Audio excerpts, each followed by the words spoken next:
Guys, I'm back.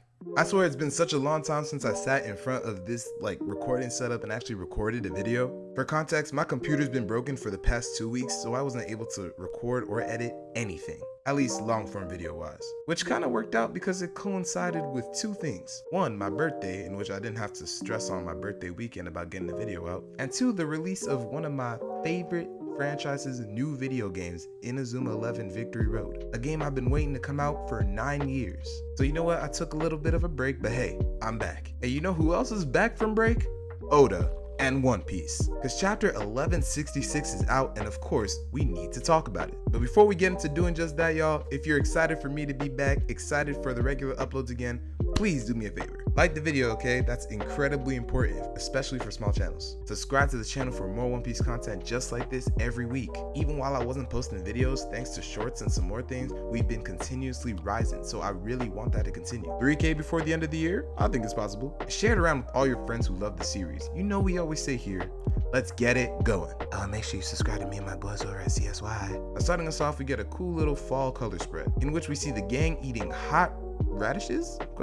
Beetroots? With a bunch of tanuki and foxes. However, there are two notable people in this. Why is Otama there? But even more than that for me, why is Yamato there? Now this coincides with the last SBS, I know my video on it is late, but still watch it, where Oda said that Yamato will indeed be reappearing in the story. And her palling around with the crew like this, is this his subtle way of saying, hey, she may be on the crew for real? Gosh, I hope not. Now if you'll remember, at the end of the last chapter, what we had is a combined attack from Garp and Roger, completely taking out and defeating Rocks. So this chapter opens up with Rocks just lying on the ground coughing and being like, did they break the curse? Man, I hope so. Roger and Garp are still alive, but of course, completely tired, and Rocks is just thinking to himself that he has to stay alive. But as he's lying on his back, he sees three figures emerging from the rain coming towards him. And these three figures are members of the Gods Knights, Saints Mafi, Sommers, and of course, Garling. So you have Rocks just thinking in his head like, damn, it's too late for me, but Roger, Garp, y'all need to run, they won't spare you. And then as Garling walks over to him and places his blade right above, poised to strike, you just have Rocks being like, oh yeah, one more thing. Thanks for stopping me. Fade to black. Of course, with the implication being that Garling offed him. Then we cut to feet running as it's revealed that Gaban and Rayleigh, when they had come back, they came back to get Roger and Garp and haul ass out of there. You just got Garp being like, yo, how's Rocks doing? And Gaban, who's carrying him, is like, you care about your enemy? Garp is like, you realize we're enemies too, right? But then Roger's just like, hey, Rayleigh, tell me the truth, man. And Rayleigh's just like, yo, he was killed. Rocks is gone. And as everybody gets on their ships and heads out, the island literally starts to collapse upon itself. And we just see all of these little panels of everybody who's involved going out, forging on to make their own new tales. And y'all, with that all being said, how do y'all feel about the end of God Valley? Because you know, God Valley was something that we as the fans have been waiting on for an incredibly long time. So to finally see it culminated in this way, to see that it's done, it feels weird, you know? Because I can tell you, it was incredibly hype. Despite the kind of moments of fear or questioning, I think that overall God Valley really portrayed what it is that we wanted to see, which was literally the world building all coming to a head. Also showing how literally everything that is set up about the world right now was derived from this era of Rocks. Not to mention Rocks himself being one of the best characters in the series, bar none. Genuinely, I think he may be in my top 3 favorite characters now. But let me know what you think in the comments. Also, let me know what you think about Garling getting the kill on Rocks, because that's just devious. Rocks literally no-diffed and off-screened him multiple times. For the Gods Knights to come back and act like they're important, that just really irritated me. Now we cut back to the Roger ship, where they're all waiting for Roger to wake up before they can open up the treasure. So Roger finally is like, hey y'all, my bad, I still got a crazy headache, but I'm up. And his crew is just like, yeah, great, you're back. More importantly, treasure time. I ain't gonna lie, Roger's crew is actually just some badass kids.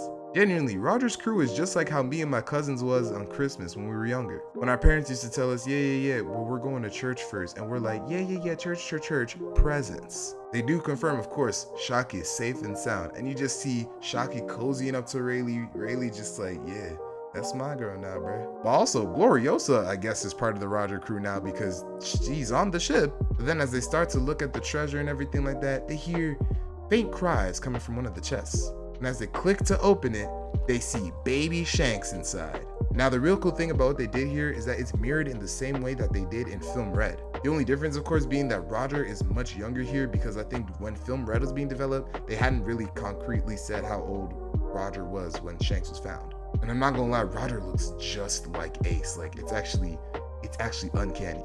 And of course, we see the news spreading around the world, and it's just Morgan's and the government's propaganda. The Rocks pirates have been wiped out, and the only person who can really be faulted is Garp, the hero of the Marines. However, Garp himself is irritated with this, because we check into Navy HQ and he's low-key crashing out, ripping up the paper and being like, ooh, wait till I get my hands on that Morgan kid. Because reminder, Morgan is literally a kid at this time. But Sengoku's just like, chill. They paid him off. Of course he's gonna write what they want. Yo, listen, Garp.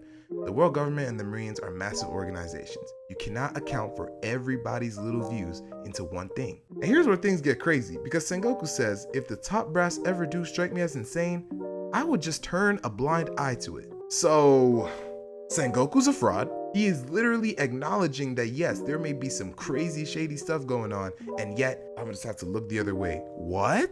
This is literally how corruption happens. See, people were wondering about Sengoku, about is he on fraud watch? Nah, now he's off the watch, it's just confirmed. And justifiably, Garp crashes out, starting to fight him and being like, you know, you are just a government lapdog after all. Sengoku's like, will you shut up? What good can you do barking at a problem from underneath the cliff? Garp is just like, if you ever get corrupt, I will kill you. And Sengoku's like, yes, please do. But then at a real cool panel, as they start to part ways, Sengoku's just like, so, you're not quitting then, Garp? And Garp is just like, you idiot.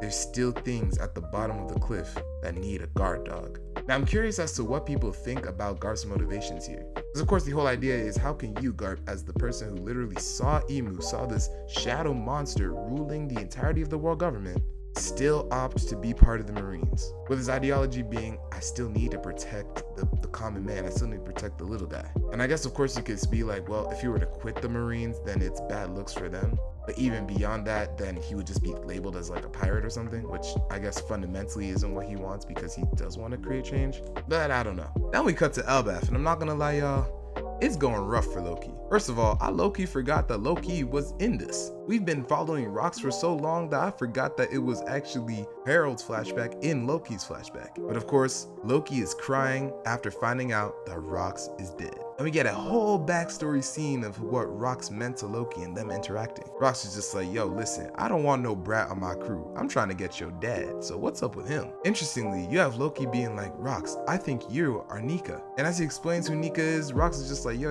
I'm not trying to destroy the world, I'm trying to rule it. And then he's like, besides, if anybody's got that power, it's Harold. And very specifically, what Rocks says is, listen up, the Galerod giants are somewhere slumbering in the world, and only your dad has the power to revive them. Which really makes you think, what is that legendary devil fruit? Is it some sort of like control over the dead kind of fruit or something like that? So I don't know, this is very interesting. I literally cannot wait to find out what that fruit is. But of course, you can also just tell through their conversation that Rocks really loved his friend. He was genuinely trying to get Harold on his side. And then of course you have Loki just being like, well then why aren't you and my dad already allies? And Rocks is just like, man, because of love. I'm not gonna lie, that meant something to me, just a little bit. Then we have the last scene of the chapter where we cut to what Harold's been getting up to. And I'm not gonna lie, Immaculate Harold Crash Out is currently happening. There was a giant who was going around the town stealing from humans, and I'm not gonna lie, Harold is savagely beating this guy up. It's actually devious. He actually just keeps pummeling him repeatedly. I almost thought it was like when Iron Man was fighting the Hulk and was like, go to sleep, go to sleep, go to sleep. But Harold is like, trash like you are why giants everywhere have a bad name. We can't be trusted because of people like you. All we want to do is chill out and engage with everybody else, but you are preventing that. So I will never show mercy on any giant who does evil. And he keeps beating him up even after the guy's already unconscious. But remember what I said about how close Rocks felt to Harold? Well, of course, here we get Harold feeling the same way. Because Harold's just like, the only reason that I didn't help Rocks out is because I didn't want to jeopardize Elbaf's standing with potentially getting with the world government. And you just have tears streaming down his face as he's just like, I actually allowed my best friend to die. And I'm not gonna lie, Harold and Rocks' dynamic to me is still the best kind of dynamic in that way in the story. And then of course Rocks' death being the thing that solidifies Harold's ideology, because he's literally like, there's no turning back now, this is the choice I made, now I have to go through with it full throttle. We get a small cut to the Navy HQ detention center where we see Dragon locked up in a cage and his dad Garp just looking down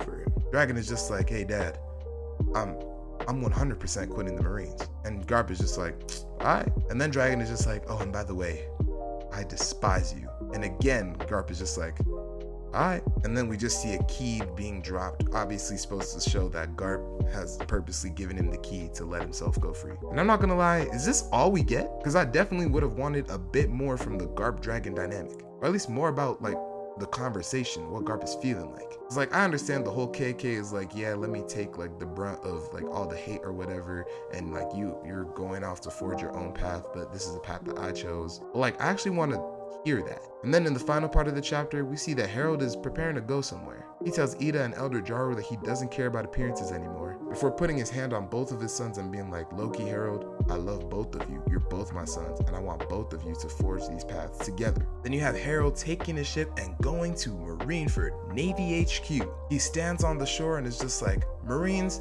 high-ranking officials, anyone, hear me out. And it's at this moment that he viciously rips off his own horns, blood just profusely going down his temples, and he slams them into Marineford, saying that I have to be the one to atone for the sins of the giant race. I made sure that the children of Elbaf will grow up without these thoughts about harm and everything like that, but I still need to atone, all for the sake of us being able to walk hand in hand with humanity. I'll do whatever it takes for the giants to be recognized, even if that means myself becoming a slave. And of course, at that word, we just see Emu's singular eye as the chapter ends. And I'm not gonna lie, Harold, no. Obviously, I can't blame him. This is still good writing. I feel like Harold is really like a value-driven character. But I think it's just naive to think that after the corruption that you continually seen, they're gonna just allow you to do that. But then again, he did also say, I'm done with keeping up appearances. I don't care anymore.